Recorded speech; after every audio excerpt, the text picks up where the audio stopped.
ભગવાનને લાયક થવા માટે જીવન ઓછું પડી જાય, છતાં ભગવાનને લાયક ન થઈ શકે. કોઈ એમ વિચાર કરે કે હું પ્રભુની કૃપાને લાયક થઈ જાઉં, હું પ્રભુને લાયક થઈ જાઉં, તો પ્રભુના લાયક થવા માટે જીવન ખૂટી જાય, પણ એમને લાયક, એમને યોગ્ય ગુણો ધારણ કરવા લગભગ અસંભવ જેવું આપણા જીવનમાં લાગે. તો ભગવાનને લાયક નથી થઈ શકતા, પણ ભગવાન ના થવું સાવ સહેલું છે. એમને લાયક થવું બહુ અઘરું છે, પણ એમના થવું એ સાવ સહેલું છે. ભક્તિ માર્ગમાં તો એટલે જ કહ્યું, હે કૃષ્ણ હું તારો છું. બ્રહ્મ સંબંધ લેતી સમયે હાથમાં તુલસી દળ લઈ પ્રભુને વિનંતી કરે છે, જીવ હું તારે લાયક થવા સમર્થ નથી, તારો થવા સમર્થ છું. હું તારો થઈ શકું છું, જેવો છું એવો હું તારો છું. અને પ્રભુનો સંકલ્પ છે, અપી ચેત્સુ દુરાચારો ભજતે મામ અનન્ય ભાગ સાધુરેવ સમંતવ્યો સમ્યક વસિતો હિ સહ.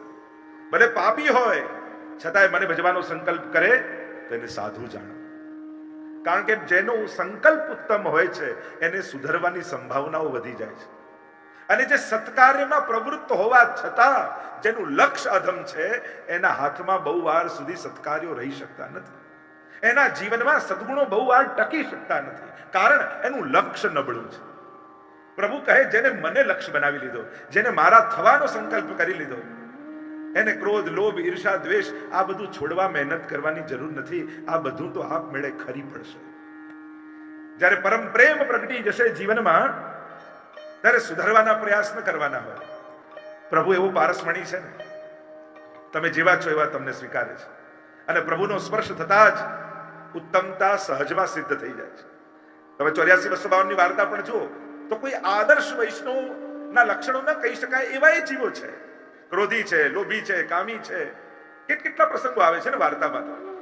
તો એમના નામ 84-252 માં છે. કોઈ એમ વિચાર કરે મારી અંદર ક્રોધ છે તો શું મને ભગવાન ન મળે? ભગવાન તમારો સ્વભાવ જોઈને ક્યારેય કૃપા કરતા જ નથી. ભગવાન તમારું સ્વરૂપ જોઈને કૃપા કરે છે. કારણ કે ભગવાને તમને જે માટીએ ઘડ્યા છે, જો જમીનમાં પણ શું ઉગશે એના માટે સોઇલ ટેસ્ટ કરાવીએ ને, જે ખેડૂતો હોય સોઇલ ટેસ્ટ કરાવે, આમાં કયું કયું વસ્તુ ઉગી શકે, શું આવી શકાય, એમ જ મહાપ્રભુજી આપણા બધાનો સોઇલ ટેસ્ટ કરેલો છે. આપણે બધા માટીના પુતળા છીએ અને મહાપ્રભુજીએ નિશ્ચિત રૂપે કહ્યું છે, પુષ્ટિ કાયેન નિશ્ચય. આ વૈષ્ણવના દેહની માટી સાધારણ નથી, એમાં તો ભક્તિનું વટવૃક્ષ ઉગી શકે એવું છે. કારણ આ માટીમાં ભક્તિનું બીજ ભગવાને જ રોપીને મોકલ્યું છે. પુષ્ટિ કાયેન નિશ્ચય. પુષ્ટિ પ્રવાહ મર્યાદા ભેદ નામના ગ્રંથમાં મહાપ્રભુજી સમજાવે છે, વૈષ્ણવનો દેહ સાધારણ નથી. એક વસ્તુ યાદ રાખજો, તમે ભલે સંસારમાં જન્મ લીધો છે પણ સંસાર માટે જન્મ્યા નથી. પ્રભુએ તમને કોઈ વિશેષ લક્ષ્ય સાથે ઘડ્યા છે. એમ મહાપ્રભુજી 16 ગ્રંથમાં પુષ્ટિ પ્રવાહ મર્યાદા ભેદ નામના ગ્રંથમાં સમજાવે છે, તમારું સર્જન ભગવાને કોઈ એક વિશેષ ઉદ્દેશ્ય સાથે કર્યું છે. અને જ્યાં સુધી એ ઉદ્દેશ્યમાં જોડાશો નહીં ને ત્યાં સુધી શાંતિનો અનુભવ નહીં થાય. તમે જોઈ લો, જીવનમાં ગમે તેટલું તમે પામી લો પણ તમને સંતોષ અને શાંતિ ઠાકોરજીની સામે અડધો કલાક બેસો ત્યારે જે મળશે એવી ક્યાંય નહીં મળે. સારામાં સારી ગાડીમાં બેસી જાઓ, સારામાં સારી ખુરશીમાં બેસી જાઓ, સારામાં સારી ઓફિસ બનાવી લો, સારામાં સારો પલંગ બનાવી લો, પણ તમારા જન્મ પાછળનું ઉદ્દેશ્ય ભગવાનને નક્કી કરીને મોકલ્યું છે. ઘણી વાર લોકો એમ કહેતા હોય કે જીવનનું લક્ષ્ય શું, એમ શું,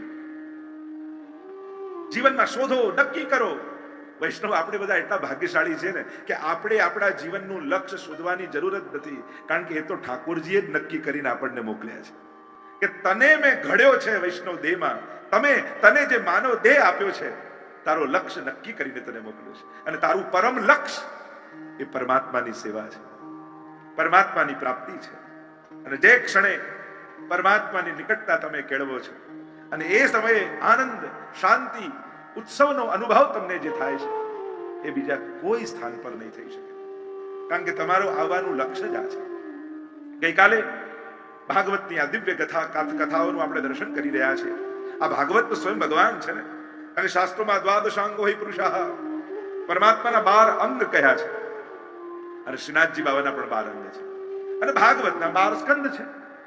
પહેલા 2 સ્કંદ એટલે શ્રીનાથજીના બંને ચરણ, ત્રીજો અને ચોથો સ્કંદ શ્રીનાથજીના બંને બાહુ, પાંચમો અને છઠ્ઠો સ્કંદ બંને જંઘાઓ, 7મો સ્કંદ શ્રીનાથજીનો મુષ્ટિકા વાળો હાથ, 8મો ને 9મો સ્કંદ બંને વક્ષસ્થલ, 10મો સ્કંદ હૃદય શ્રીનાથજી, 11 સ્કંદ એ મસ્તક અને 12મો સ્કંદ એ શ્રીનાથજીનો ઊંચો ઉઠેલો હાથ, જેનાથી શ્રીનાથજી બાબા ઊંચો હાથ કરી સર્વ ભક્તોને, જે નિકુંજના ભક્તો છે એને બોલાવી રહ્યા છે, આવ આવ આવ મારી શરણમાં.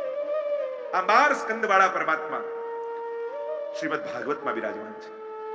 શ્રીમદ ભાગવત જે જીવ શ્રવણ કરવા જાય, સ્વયં કહ્યું યત્ર યત્ર ચતુર્વક્ત શ્રીમદ ભાગવતમ ભવેત ગચ્છામિ તત્ર તત્રાહમ ગૌર યથા સુતવત્સલાહ. તમે જ્યારે ઘરેથી નીકળો છો ભાગવત સાંભળવા માટે, ત્યારે તમે એકલા નથી હોતા. તમારા ઘરે જે ઠાકોરજી બિરાજે છે ને એ પણ તમારી પાછળ પાછળ ચાલવા લાગે છે, એમ શાસ્ત્ર કહે છે.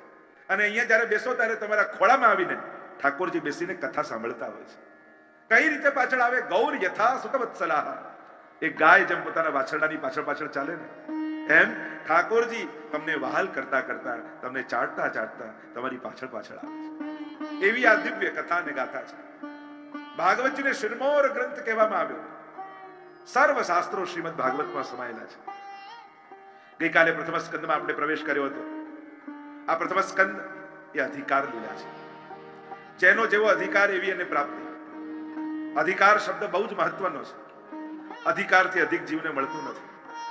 શ્રીમદ ભાગવતમાં ત્રણેય વક્તા શ્રોતાઓની ચર્ચા કરવામાં આવી. ઉત્તમ વક્તા અને શ્રોતા છે. ઉત્તમ વક્તા છે સુખદેવજી અને શ્રોતા છે પરીક્ષિત મહારાજ. બંનેની કક્ષા જોવા જાઓ તો સુખદેવજી તો કથા માત્ર જ જીવવા વાળા છે. સતત ભગવત કથાનું ગાન કરે છે, સ્મરણ કરે છે. અનુપેત અપેત કૃત્યમ છે. પરીક્ષિત મહારાજ રાજા છે, આગળ કથા આવશે. શ્રાપ લાગ્યો એટલે જ તો કહેવાય ને આ ભાગવતની કથા શ્રાપિતને સમર્પિત બનાવનારી કથા છે. આપણને બધાને શ્રાપ લાગેલો છે. 7મા દિવસે મૃત્યુ. 8મો દિવસ કોને મળ્યો છે? સોમથી રવિમાં જ બધાએ જવાનું છે. કોઈને 8મો દિવસ મળતો નથી. દરેકને આ શ્રાપ છે. બસ ભાગવત એ શીખવાડે છે, મરીને નથી જવું, જીવીને જવું છે. ભાગવત મૃત્યુને દૂર નથી કરતું, ભાગવત મૃત્યુના ભયને દૂર કરે છે. જો મૃત્યુ જીવનમાં કેટલી વાર દુઃખ આપે, મૃત્યુ જીવનમાં કેટલી વાર આવે તો કે એક વાર, પણ મૃત્યુનો ભય જીવનને કેટલી વાર દુઃખી કરે. એટલે ભાગવત છે ને આ ભયને ખસેડી દે. આ ભય જતો રહે પછી જીવન નિર્ભય બની જાય. અભયત્વ એ ભાગવતનું ફળ છે. શ્રાપિતને સમર્પિત બનાવે છે. ઉત્તમ વક્તાને શ્રોતા, મધ્યમ વક્તાને શ્રોતા, નારદજી અને વ્યાસજી એમની પણ કથા આગળ આવશે. મધ્યમ એટલા માટે કે હજી સંસારની ચિંતા છે. જે ભગવદીય હોય એને ભગવાન પર સંપૂર્ણ ભરોસો, એની સંપૂર્ણ નિષ્ઠા ઠાકોરજીમાં. અને કનિષ્ઠ વક્તા અને શ્રોતા સુતજી અને સૌનકજી છે. ગઈકાલે 3 શ્લોકમાં મંગલાચરણનું દર્શન કર્યું. આગળ 88,000 ઋષિઓ નૈમિષારણ્યમાં એકત્રિત થયા એની કથા આવી. સુતજી આવ્યા છે, 6 પ્રશ્નો પૂછ્યા છે અને આ 6 પ્રશ્નોના જવાબમાં આખી ભાગવત કથા આવશે. પહેલો પ્રશ્ન કર્યો, આપ તો પરમ જ્ઞાની છો, સર્વ શાસ્ત્રોના ઉપદેશ અનુસાર મનુષ્યનું પરમ કલ્યાણ શેમાં છે એ અમને સમજાવો. માણસને સુખ દેખાય છે, સુખ શેમાં છે એ સમજાય છે, પણ પોતાનું કલ્યાણ શેમાં છે એ સમજમાં નથી આવતું. એટલે કે સીધી સાદી ભાષામાં સમજાવું તો ભગવાનની હા આપણને સમજમાં આવે છે, પણ ભગવાનની ના સમજમાં નથી આવતી. નાના બાળકો હોય ને, મમ્મી પપ્પા કંઈક હા પાડે તો પ્રેમ કરતા લાગે, પણ મમ્મી પપ્પા જ્યાં ના પાડે તો એમ લાગે કે આ તો મને પ્રેમ જ નથી કરતો. બાળકને મા બાપની હા સમજમાં આવે છે, ના સમજમાં નથી આવતી. અને જે દિવસે બાળકને ના સમજમાં આવી જશે ને તો એને સુખની સાથે એનું કલ્યાણ પણ સમજમાં આવી જશે. કારણ કે મા બાપની ના પાછળ અહિત કરવાનો ઉદ્દેશ નથી હોતો, કલ્યાણ કરવાનો ઉદ્દેશ હોય છે. કારણ કે માતા પિતા હંમેશા બાળકના સુખ કરતા પણ એના હિતનો વિચાર વધારે કરતા હોય છે. અને દરેક બાળક જ્યારે તમે યુવાન હો ને મા બાપ ના પાડે ત્યારે બિલકુલ ના ગમતું હોય, પણ તમે જ્યારે મા બાપ થાવ અને તમે પણ એ જ કરવાના છો, તમે પણ ના જ પાડવાના છો. આ દુનિયામાં તો એક જ પ્રકાર ચાલી રહ્યો છે દુનિયામાં, પણ નાની પાછળ છુપાયેલો પ્રેમ જો સમજાય ને તો જીવનની ફરિયાદો સમાપ્ત થઈ જાય. આ ના રોકવા માટે નથી, કંઈક અહિત ન થઈ જાય એની ચિંતા માટે. ઘણી વાર મને એમ થાય કે લોકો ડોક્ટરી ભણી લે, એન્જિનિયર ભણી લે, સીએ થઈ જાય, વકીલ થઈ જાય, કેટલું વાંચી લે, ભણી લે, પણ આટલો ભણેલો દીકરો સગા મા બાપના મનને વાંચતા ના આવડતું હોય ને, એના દિલને ન વાંચી શકતો હોય, આટલું ભણ્યા પછી આટલું વાંચતા ના આવડે તો આપણા કરતા મોટો અભણ બીજો કોણ? સ્વજનોના મનને જે વાંચતા નથી શીખતો એનાથી મોટો અભણ કોઈ નથી. કારણ કે જીવનની બધી ફરિયાદો સમાપ્ત થઈ જાય જો સ્વજનોના મનને વાંચતા થઈ જાય. એની નામાં મારી માટેનો પ્રેમ છુપાયેલો છે આટલું સમજાઈ જાય તો નાને પણ સિર પર ઉઠાવતા શીખી જઈએ, સ્વીકારતા શીખી દઈએ. બસ ભક્ત જીવનની પણ આ જ ગણિત છે. ભગવાનની હામાં તો ભગવાનનો પ્રેમ સમજાય, પણ જે વસ્તુ ભગવાન ન આપે એટલે શું થાય? આ ભગવાનને મારી જોડે જ શું વાંધો છે? જો ને બધા આમ કરે છે, બધાને મળે, મને જ નથી મળતું. તો પ્રભુ કહે તારું જેમાં અકલ્યાણ હોય એ હું તને કેમ આપી શકું? તમે ગાડી માંગીને ભગવાનને ન આપી, એ જ ગાડીથી તમારું એક્સિડન્ટ થવાનું હતું અને ભગવાનને ન આપી તો ભગવાનની કૃપા કહેવાય કે અકૃપા? અકૃપા? કૃપા ને સમજો છો ને? હવે ગાડી ન મળે તો આભાર માનજો, પ્રભુ બહુ મોટી કૃપા કરી. તમે ધન માંગ્યું ને એ જ ધનથી ક્લેશ થવાનું હતું ને પ્રભુએ ન આપ્યું તો કૃપા કહેવાય કે અકૃપા? તો હવે કોન્ટ્રાક્ટ ક્યારેક ન મળે તો આભાર માનજો કે પ્રભુ બહુ કૃપા કરી, બચાવી લીધો મને. મૂળ વાત એ છે એની નાને સમજવાનું ગણિત સમજો. સંસારમાં પણ જ્યારે વડીલો, મોટાઓ, સ્વજનો, હિતકારી લોકો એમની ના સમજતા થઈ જશો ને તો ઘણી બધી ફરિયાદો સમાપ્ત થઈ જશે. ના પાછળ કેટલો મોટો પ્રેમ છે. કારણ કે અત્યારના સમયમાં કોણ ખરાબ બનવા ઈચ્છે છે? કોઈ કોઈનું ખરાબ બનવા નથી ઈચ્છતું. છતાંય વડીલો ખબર છે કે બાળકોને ખોટું લાગશે તોય ના પાડે. સ્વજનોના પ્રેમને સમજતા શીખો. અરે મમ્મી હું આવી જ જવાનો છું, તારે રાતના 12 વાગે જાગવાની જરૂર શું છે? પણ માની ચિંતા તો માં બનીએ ત્યારે સમજમાં આવે, પિતાની ચિંતા તો પિતા બનો ત્યારે સમજમાં આવે. તમે જ્યારે એ અવસ્થા પર પહોંચો છો ત્યારે વાત સમજાય છે. અહીંયા કહ્યું કે મનુષ્યનું પરમ કલ્યાણ શેમાં છે એ મને બતાવો. કારણ કે માણસને સુખ દેખાય, સુખ સમજાય, પણ એનું કલ્યાણ સમજમાં નથી આવતું. તમને ભારે ડાયાબિટીસ હોય અને રેસ્ટોરન્ટમાં જાઓ, રસગુલ્લા મંગાવો, કોઈ વેટર આવીને ના પાડો સાહેબ 2 વાર ખાધું હવે તો નહીં આપું તમને. પેલા તો કે ખાવ ને જેટલું ખાવું હોય, તમારું જે થવું હોય થાય, અમારે શું, અમારે તો માલ વેચાવો જોઈએ. પણ એ જ દીકરો રસોડામાં હોય તો માં ના પાડે. કારણ માં હિતને ઈચ્છે છે, માં કલ્યાણને ઈચ્છે છે. એની નામાં એનો ભારોભાર પ્રેમ છુપાયેલો છે, એની ચિંતામાં તમારા માટેની લાગણી છુપાયેલી છે. એમ ઠાકોરજી હોટલ વાળો નથી, ઠાકોરજી તો માં જેવો છે. જેમાં પણ તમારું અહિત હશે એ વસ્તુ તમારા સુધી નહીં પહોંચવા દે, અને ન પહોંચી ત્યારે પણ જે આભાર માને ને એ જ સાચો વૈષ્ણવ છે. કે પ્રભુ આમાં પણ આપની કૃપા જ છે. મને સમજાતું નથી ભવિષ્યમાં શું થવાનું છે, મને દેખાતું નથી, પણ હે પ્રભુ ને ગુરુ આપ તો જાણો છો ને, આપને દેખાય છે એટલે આપ મારા સુધી નથી પહોંચવા દેતા. પરમ કલ્યાણ શેમાં એ અમને બતાવો. બીજું કહું, સર્વશાસ્ત્રો ના સાર મને સંભળાવો જેથી અમારું અંતઃકરણ પવિત્ર થઈ જાય. શાસ્ત્ર સાંભળવાથી મન વિશુદ્ધ બને છે, અંતઃકરણ પવિત્ર બને છે. એટલા માટે નક્કી કરો કે શાસ્ત્રો ઘરમાં વસાવો. ભાગવતી, ગીતાજી, 16 ગ્રંથ, આટલા ગ્રંથો દરેક હિન્દુ અને વૈષ્ણવ દરેકના ઘરમાં હોવા જ જોઈએ. અત્યારની તકલીફ એ છે, ક્રિશ્ચન ભાઈઓને જેટલું બાઇબલ વિશે ખબર હોય છે, મુસ્લિમ ભાઈઓને જેટલું કુરાન વિશે ખબર હોય છે, એટલું આપણા હિન્દુ ભાઈઓને ગીતાજી ને ભાગવતી વિશે ખબર નથી હોતી. પાછા લોકો એમ કે આવું બધું ક્યાં લખ્યું છે, તો તે કેટલા ગ્રંથો વાંચ્યા ભાઈ? પાછા લોજિક એમ આવે, આ બધું ક્યાં લખ્યું? તમે તો તમારી કલ્પનાથી બધું કહો છો. તે શું વાંચ્યું? તે ક્યાં વાંચ્યું? કોઈ એમ પણ કે હું ભગવાનમાં નથી માનતો તો મારે એને પૂછવું પડે, પણ તું ભગવાનની ડેફિનેશન શું કરે છે? ભગવાન એટલે કોણ? તારા મનમાં એની વ્યાખ્યા શું છે? પહેલા એ તો વાત કર. જ્યારે તું વ્યાખ્યા સમજીશ ને ત્યારે તારા અસ્તિત્વથી તું સ્વીકારીશ કે હું છું એટલે ભગવાન પણ છે. એ ભગવાનને સમજો તો ખરા. સીધા ના કહી દેવી એ તો અંધશ્રદ્ધાળુ વ્યક્તિનું કામ છે. 2 પ્રકારના અંધશ્રદ્ધાળુ સમાજમાં હોય, એક ના કહેનારા અને એક હા કહેનારા. તારી નામાં શ્રદ્ધા છે. શ્રદ્ધા તો છે જ, કારણ કે તે શોધ્યા નથી એટલે શ્રદ્ધાથી જ જઈ રહ્યો છે. હું નથી માનતો, આ નથીમાં તારી શ્રદ્ધા છે, કારણ કે તે શોધ્યા નથી, શ્રદ્ધા જ રાખી છે ને નામાં. બસ એ હામાં શ્રદ્ધા ફેરવાઈ જાય એટલી જ વાર છે. શાસ્ત્રોને સમજો, શાસ્ત્રોને વાંચો, શાસ્ત્રોને વસાવો. એટલે જ આ અભિયાન શરૂ કરવાનું કારણ શું? જે ઘરમાં ગ્રંથો નથી એ ઘર નિષ્કંચનનું ઘર છે, નિર્ધનનું ગ્રંથ છે. કારણ વૈષ્ણવ માટે શાસ્ત્રો જ ધન છે. એટલે ભલે વાંચતા નહીં, ઘરે રાખો તો ખરા. ઘણી વાર લોકો અમે ક્યારે વાંચવાના? અરે રાખો તો ખરા, રાખશો તો ક્યારેક વાંચવાની ઈચ્છા પણ થશે. આપણા ઘરમાં ધર્મગ્રંથો હોવા જોઈએ, એ આપણા ઘરની શોભા છે. વિચારકો તો એમ કહે કે તમે જે ઘરમાં જાઓ ને ટેબલ પર જે બુક્સ પડ્યા હોય એના પરથી ઘરમાં કેવા સંસ્કારો છે ખબર પડી જાય. તમારા ઘરની આજુબાજુ તમે જે ઘરમાં ગયા છો ટેબલ પર કયા પુસ્તકો પડ્યા છે, ટીવીમાં કઈ ચેનલ ચાલી રહી છે અને દિવાલ પર કયા પિક્ચર્સ લગાડ્યા છે, એના પરથી ખબર પડી જાય કે ઘરનું વાતાવરણ શું છે. કોઈ માણસને ઓળખવું હોય ને તો અત્યારે બીજું કાંઈ કરવાની જરૂર નથી, એને ટીવીનો રિમોટ આપી દો, એ કઈ ચેનલ ખોલીને જુએ છે એના પરથી ખબર પડી જાય કે એ કેટલામાં છે, એના વિચારો શું છે, એના દ્રષ્ટિકોણ શું છે, એનો રસ શું છે, શેમાં છે. હા, આનંદ પ્રમોદ મનોરંજનના કોઈ વિરોધી નથી, મૂળ વાત એ છે એની વિચારધારા ક્યાં જઈ રહી છે. અમને શાસ્ત્રોનો સાર સંભળાવો જેથી અમારું અંતઃકરણ પવિત્ર થાય. કોઈની પાસે પોતાના પ્રશ્નોના જવાબ લેવા પણ જાઓ ને તો શાસ્ત્ર પ્રમાણે જવાબ લેજો, એના લોજિક પ્રમાણે નહીં. ત્રીજો પ્રશ્ન કર્યો, પરમાત્મા વિવિધ અવતારો લઈને પધારે છે, એ અવતારો વિશે અમને કહો.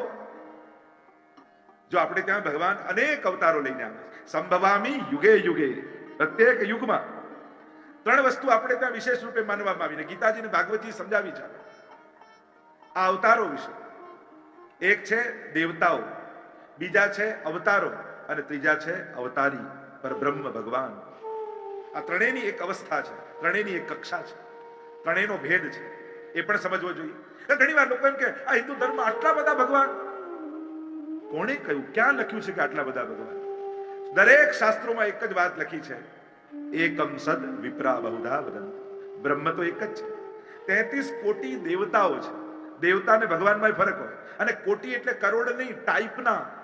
આપણે ત્યાં કોટી શબ્દનો લોકોએ કરોડો અર્થ કર્યો એટલે એમ કહ્યું કે 33 કરોડ. સાચો અર્થ કરવા જાઓ તો 33 ટાઈપના દેવતાઓ છે. તામસ રાજસ સાત્વિક, તામસ તામસ તામસ રાજસ, એક એમ કરીને 33 કોટી દેવતાઓ. એક ભાઈએ કહ્યું, મંદિરે ગયો અને ભગવાન પાસે જઈને માંગવા લાગ્યો, મારી કોઈ લાલચ નથી, કોઈ ઈચ્છા નથી, ખાલી 33 કરોડ દેવતાઓને એટલી જ વિનંતી કરું છું, એક એક રૂપિયો આપશો ને તોય ચાલશે મારે. તો લોકો તો ત્યાં ચતુરાઈ કરે. મૂળ વાત 33 કોટી એટલે 33 પ્રકારના દેવતા. બીજા છે અવતારો. ભગવાન વિવિધ અવતારો લઈને આવે છે, એની આગળ ચર્ચા આવશે. 6 પ્રકારના ભગવદ અવતાર થાય છે. અંશાંશો તથા વેશ કલાપૂર્ણ પ્રકટ્યતે વ્યાસાદૈશ્ચ સ્મૃતસ્તસ્ન પરિપૂર્ણતમ સ્વયં. 6 પ્રકારના ભગવદ અવતાર થાય. અંશાંશ અવતાર, અંશાવતાર, આવેશ અવતાર, કલા અવતાર, પૂર્ણ અવતાર અને પરિપૂર્ણ અવતાર. આ અવતારો છે. જેમ 1 રૂપિયામાંથી કોઈ 10 પૈસા લે, 20 પૈસા લે, એમ જુદા જુદા કલાના આ અવતારો છે. અને પૂર્ણાનંદો હરિસ તસ્માત કૃષ્ણે એવ ગતિર્મમ. અને પરબ્રહ્મ એતે ચાંસ કલા પુંસ કૃષ્ણસ્તુ ભગવાન સ્વયં. અને આ ભગવાન કૃષ્ણ આ જુદા જુદા અવતારો લઈને ભૂતલ પર આવે છે. તો આમ આ જુદા જુદા ગણિતો છે. જેમ ભગવત સ્વરૂપોમાં આ જુદા જુદા પ્રકાર છે, એમ ગુરુ, આચાર્ય, સંત, મહામંડલેશ્વર, મંડલેશ્વર, કથાકાર, પુરાણી, પૂજારી, આ જુદા જુદા ભેદ છે. આપણે તો જે ભગવાનની વાત કરે એને મહારાજ કહી દઈએ, પણ એ મહારાજમાં પણ જુદા જુદા ફરક છે. પુરાણીથી લઈ, કથાકારથી લઈ, પૂજારીથી લઈ, મંડલેશ્વર, મહામંડલેશ્વર થી લઈને છેક આચાર્ય સુધી આ પ્રકારની જુદી જુદી કક્ષાઓ. ત્યારે તમે કુંભ મેળામાં જાઓ ત્યારે તમને ખ્યાલ આવે કે આ જુદી જુદી કક્ષાઓથી આખું એક સુંદર સ્ટ્રક્ચર છે હિન્દુ ધર્મ. આપણે સમજતા નથી, આપણે જાણતા નથી, આપણે આટલું બધું વિરાટતા છે પણ વિરોધ નથી. ઘણી વાર બહુ મોટી વસ્તુને જોઈએ તો આપણે કન્ફ્યુઝ થઈ જઈએ, પણ આ એની વિશાળતા છે. અને વિશાળતાનું ગૌરવ હોય, વૈવિધ્યનું ગૌરવ હોય. અહીંયા પ્રશ્ન કર્યો છે કે શાસ્ત્ર અનુસાર અમારું અંતઃકરણ વિશુદ્ધ થાય, યા વિવિધ અવતારો વિશે અમને સમજાવો. પ્રભુ આ જુદા જુદા અવતારો લઈને કઈ રીતે પધારે છે. ચોથો પ્રશ્ન કર્યો, પરમાત્મા શ્રી કૃષ્ણ જે મંગલ કાર્ય કરવા માટે ભૂતલ પર આવ્યા, એ પધારવાનું પ્રયોજન શું હતું? સ્વયં ભગવાને આ ભૂતલ પર કેમ આવવું પડ્યું? કારણ કે બાકી કાર્યો તો અવતારો લેવાથી ભગવાનના થઈ જાય છે, પછી ભગવાન પોતે આવે શા માટે? પાંચમું કહ્યું, ભગવાન વિવિધ લીલાઓ પરમાત્મા ભૂતલ પર આવીને કરે છે, એ લીલાઓ વિશે મને જણાવો. અને છઠ્ઠું કહ્યું કે ભગવાન જ્યારે સ્વધામ પધાર્યા, કારણ કે ભગવાન જ્યારે ભૂતલ પર હોય, 2 પ્રકારનો ટાઈમ પીરિયડ આપણા શાસ્ત્રોમાં કયો છે. એક અવતાર કાળ, બીજો અનવતાર કાળ. શાસ્ત્ર પ્રમાણે જે ટાઈમ પીરિયડમાં ભગવાન ભૂતલ પર હોય એ ટાઈમ પીરિયડને અવતાર કાળ કહેવાય, અને જે ટાઈમ પીરિયડમાં ન હોય એને કહેવાય અનવતાર કાળ. તો જ્યારે અવતાર કાળ ચાલતો હોય ત્યારે ધર્મ ભગવાનની શરણમાં રહેતો હોય છે, એટલે કે ભગવાન જે કરે એ ધર્મ. પણ જ્યારે પ્રભુ સ્વધામ પધારી ગયા પછી ધર્મ કોના શરણે ગયો એ અમને બતાવો, જેથી અમે એનું શરણું લઈએ અને સાચા અર્થમાં ધર્મશીલ થઈ જઈએ. એક વસ્તુ યાદ રાખો, ધર્મ અધર્મ પાપ પુણ્ય નક્કી કોણ કરે? મોટા ભાગના લોકો એમ કહે અમને તો આ સાચું લાગે એટલે અમે તો આવું કરીએ. જો આ રીતે ધર્મ ચલાવવાનો હોય તો જેટલા દુનિયામાં માણસો છે એટલા નવા ધર્મો પેદા કરવા પડે. દરેકે પોતાની ઈચ્છા પ્રમાણે જ કરવાનું હોય તો દરેક માટે બધું સાચું જ છે. તો આતંકવાદી પણ સાચા છે કે અમે તો ધર્મ કરીએ છીએ, પછી એનો વિરોધ શા માટે કરો છો?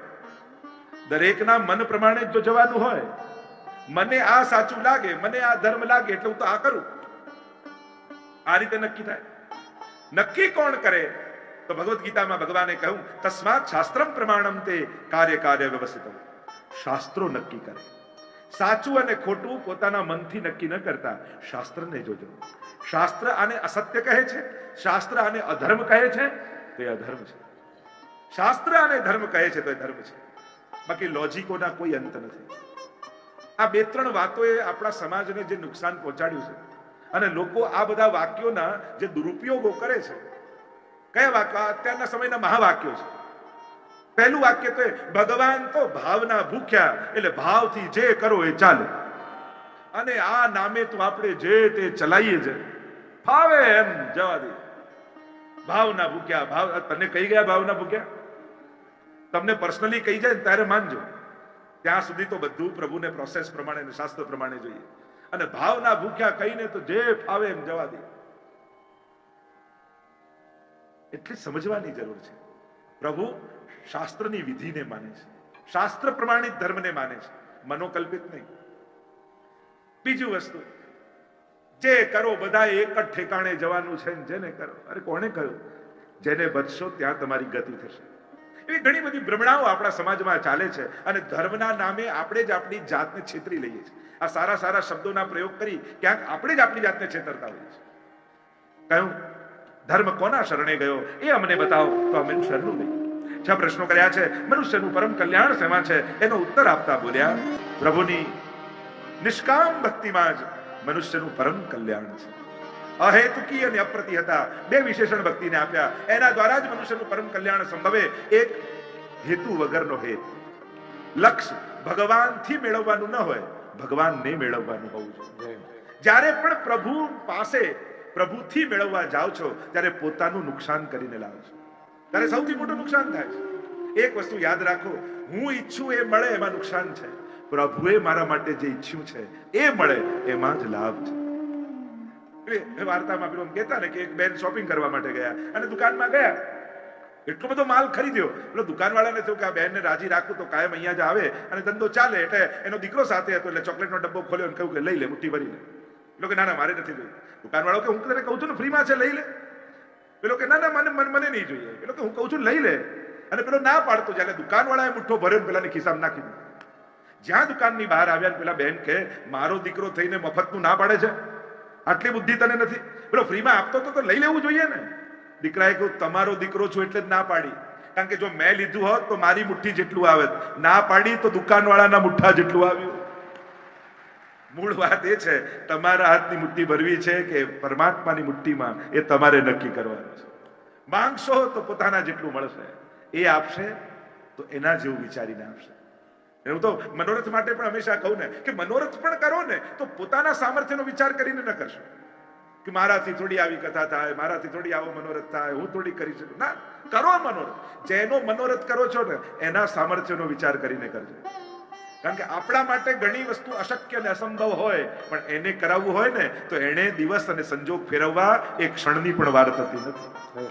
એના માટે વાર નથી, એના માટે અશક્ય નથી. આપણા માટે લાગતી અશક્ય વસ્તુઓ એના માટે ક્ષણવારની વાત છે.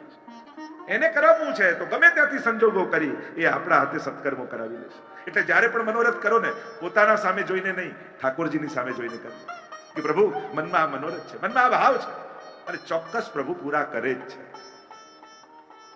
જ્યારે બીજાને લાભ અપાવવા માટે, ઠાકોરજીના આનંદ માટે આપણે મનોરથ કરીએ છીએ ને ત્યારે આપણા મનોરથને ઠાકોરજી પોતાના ખભે ઉપાડી લે છે. પરમ કલ્યાણ તો પ્રભુની નિશ્ચલ ભક્તિમાં છે એમ કહ્યું. તસ્માદ એકેન મનસા ભગવાન સાત્વતામ પતિ. એમનું શ્રવણ કરો, કીર્તન કરો, એનું પૂજન કરો, એના દ્વારા જ મનુષ્યનું પરમ કલ્યાણ છે. આગળ પરમાત્માના વિવિધ અવતારો વિશેની ચર્ચા કરવામાં આવી. સનત કુમારોથી લઈને કલ્કી સુધીના 24 પરમાત્માના અવતારોની કથા કહી છે. કેવું પેલા પરમાત્મા નામમાં જ 24 આંકડો આવી. પરમાત્માના 24 અવતાર. તમે પરમાત્મા એવું ગુજરાતીમાં લખો અને સરવાળો કરો. પ એટલે પાંચડો, ગુજરાતીમાં 5 આ રીતે લખી. ર એટલે બગડો, 5 ને 2 7.